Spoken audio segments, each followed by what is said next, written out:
Alright, what's up mga repa? Short vlog tayo. Medyo one shot to. I'm gonna do this all in one take kasi may ginagawa pa ako sa taas din. Yeah, for a while, if you've been following my vlog, medyo mapapansin niyo na for the past year and a half, medyo wala akong vlog. Uh, so, kind of like a lot of things happened. One, kasi pandemic. Two, I didn't have much to ride with. Three, actually nasira yung external mic ko. So, ang nangyari, hindi na makapag-vlog na maayos. So now I'm just doing this with my cell phone and the external mic.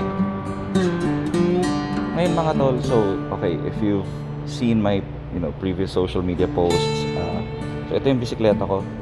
It's very dusty. It's very old. And yan yung space ni Asuka. So, okay, long story short, I sold her off finally. It was a hard decision na ibenta siya kasi sport bikes are great, pero I kind of can't keep doing it much more than I thought I should. Una-una, masakit sa likod. Lalo yan, I use my bike on the daily and I'm carrying stuff like laptops ko, and then going out to gigs and whatnot. So I had to make the hard decision of selling her off. Okay naman siya. I sold her off to a girl who said she wanted to go racing. So, as soon as she said, "Oh, kuya, I wanted to race it," binenta ko na. Yeah. Bilis akong kausap. So just in case nagtataka kayo, ba't ko nga ba siya binenta nang wala akong kapalit? Actually, there is. And there she is. Ta-da! So this here's my new bike. Well, used na siya. But it's new in my hands at least. So this here is a KTM Duke 2018 according to the papers, pero this is actually a version 1. So I'm thinking it's a 2015 na nabili ng 2018. Let's kind of walk around her for a bit. Ta-da! Check that out. Wala pa siyang plates. Okay. So, ba't nga ba ako nag-decide to go rather with a KTM Duke? Okay, actually a friend of mine already had one of these, or a couple of friends of mine. They have these kinds of bikes. And then, strangely, nung naghahanap ako ng first bike ko, maybe about 3 years ago or something, ito yung isa sa mga choices na binibigay sa akin ni Des, famous lady rider, vlogger, bundok person, Des Buncho, YRS, di ba? Anyway, so yun ang sinasabi niya sa akin. Kumuha daw ako ng naked bike kasi mas madali daw siyang i-maintain and mas friendly siya ergonomically. And I'll tell you why. So being a naked bike nga siya, it's more upright. Although itong Duke na to, this particular one, for instance, hindi siya ganun ka-upright. Kasi, yung previous na may-ari, if you would look dun sa mga shocks niya, okay, you would notice na naka-lower siya. It's actually lower by about, I think, 1.5 inches or 2 inches. Medyo maliit na tao kasi yung previous na may-ari nito. Now, I do keep telling people not to fuck around with your suspension. Pero, nag-lower siya, mechanically speaking. So, he kind of did not F up with the suspension per se, but rather he played with the bike's geometry. So, in effect, bumaba. And bilang bumaba yung center of gravity niya, let's kind of take a look closer at it. I wasn't supposed to say center of gravity. I was supposed to say bumaba yung harap lang niya. So, since bumaba nga yung harapan niya, and check that out, that's quite a bit of a drop right there. Okay, it's like 1.5 inches or something. So bilang bumaba nga siya, it has a more aggressive stance towards the front. Okay, that's one. Two is that since medyo front ang weight bias, it's kind of like a sport bike in a sense, or rather it handles almost like a sport bike, except I have crappy ass Shinko tires, which I would not recommend kasi medyo madulas siya, and I came from using Diablo Rosas for years on end. So talaga medyo incomparable siya. But, you know, it's an upright seating position. As you can see, taller handlebar. So medyo hindi ka talaga nakayuko dito. It's kind of, but since medyo lean forward siya ng konti, it has that right amount of Jesus, how do you say this? Forward yuko. And given yung shorter wheelbase niya, it's a little short compared to what most quote-unquote big bikes would be. Very nimble siya in the corners. So, I thought this was gonna be a boring bike, but on the daily, it's flickable enough to have fun. It's comfortable enough to ride in ng matagalan nang hindi ka mapapagod or mananakit yung likod. And I hate to admit, it's quite a looker. Now, interestingly, when I got the bike, ito na siya, buo na siya as you see it in its current state. Medyo, you know, I just kind of removed a few pieces here and there. I'll show you that later on. Pero ito nga, naka-pipe na siya, which surprisingly wasn't that loud compared to my previous pipe dun sa R15 ko. That was loud. This one, not so. Medyo bassy siya. Must have something to do with the bigger engine. I don't know. It might have a lot to do with this kasi may resonator siya. So that wasn't such a bad idea. So naka-tail tie din na rin siya, all LED lights. I changed out the previous halogen bulbs to LED, and then stock turn signals. Tail tie, I don't know where this came from, pero I have a feeling na this is something from the KTM store or something. Pero yun nga, wala pa siyang plaka.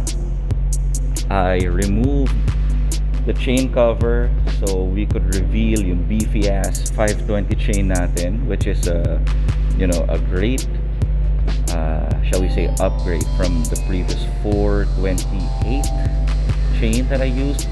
O-rings din siya, so medyo pang long rides talaga siya, and I don't know, lasts longer, I suppose, works better, the cost of it being heavier. As far as I know, stock pa rin yung sprockets niya. So it's like 14 in the front, 42 in the back. Pero if you're familiar with what 520s are, these are like a lot bigger than yung previous 49 tooth na 428 chain and sprocket set sa R15 ko.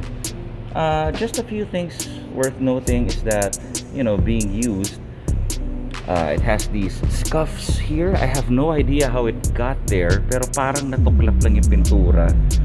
We'll get that fixed up. This one, the previous owner decided to put a cheap, Lazada shifter na admittedly minsan ang hirap niyang gamitin, so I'm changing that out soon. So the previous owner also put in thermal wrap sa sa exhaust niya, which really I don't like, pero I haven't had the time to take it off yet. So yeah, I just might in a bit. Came with frame sliders then, very good. I like this, I like the idea. And then it has, for a long time I had no idea how to read that. Okay, pero apparently yung brakes ng KTM are made by Brembo, but they're not exactly Brembo, although they're made by Brembo or designed by Brembo. I'm not sure. But BYBRE apparently is read as Bybre because it's, you know what? By Brembo. Weird though. I chuckled a lot when I knew about it too. Upside down forks, shiny ass black fender. So I changed out the LED to, what is that? Knob sight. I always use them kasi yun lang yung kasya na alam ko for the tight confines of this headlight structure. So that's that. I kept the T10 halogen part light, but only because hindi ko pa na-figure out paano tanggalin. So I have mismatched parts in the cockpit. I don't know, this is a COSO switch, and then SEC adjustable clutch levers, and then I have no idea what this is. It's definitely not the original. I have, interestingly, this runs on a quick throttle. See here? Kaso medyo pangit yung quick throttle niya. It's a single cable, so medyo matigas hilahin. And I don't know, I think it's a cheap Daytona copy. Whatever, I'm gonna change it out too. This side, if you will notice naman, I was able to get this kind of brake lever. Ito yung gamit, ganito rin yung gamit ko sa R15 ko dati. I like it better because it doesn't fold up. Kasi ganyan lang siya. So it just adjusts and it doesn't fold up. Kasi kapag may folding thing na ganito, I can feel the slack. I don't like the slack. Okay, stock brakes. The mirrors, I think they changed it out already. So mas maiksi siya compared to what KTM mirrors would be. Phone holder. I'm not a fan of phone holders. I don't like it. I haven't had the time to remove it. The bike's been with me for like, I don't know, 3 weeks, a month now. I'm loving it. Pero, you know, yung mga accessories, I don't like the idea. The placement of the battery thing here, I don't like it as well. But yeah, this bike, I got it with about 5,800 kilometers on it, 5,900 original kilometers on it. So that's great. Halos hindi siya nagamit. So parang nangyari is binili ng mga may-ari, ng mga dati may-ari, they broke it in and then I bought it. So parang sobrang maganit ka siya. It's great. It's amazing. Parang. Okay. RFID, of course. Getting to the expressways. And that is basically it. Future plans for the bike, not much. Probably just, you know, definitely changing out the switches and the throttle. Kasi, trust me bro, I love the quick throttle and how it works. Pero, this is bad. Like, check out that slack, bro. Tingnan mo.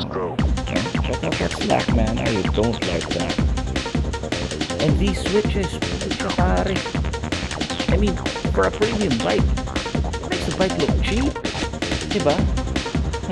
Yan lagi yung sinasabi sa mga tao, you know. You get a good bike, or whatever kind of bike you get, you make sure you get the best parts that you can for it. Hindi yung, you get a good bike and then you make it look cheap. Not a real good way of going about it. So that's it for my quick walk around this bike here. Feel cinematic hula. And tulad ng lagi ko sinasabi sa mga repa, ride safe, sigil na sigil, keep yourself healthy because we're still in the middle of the pandemic with no end in sight.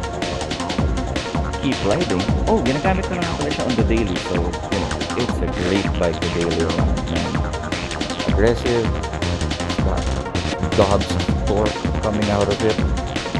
It's sexy, well, reasonably sexy. It's beefy. And I will see you soon on the next episode.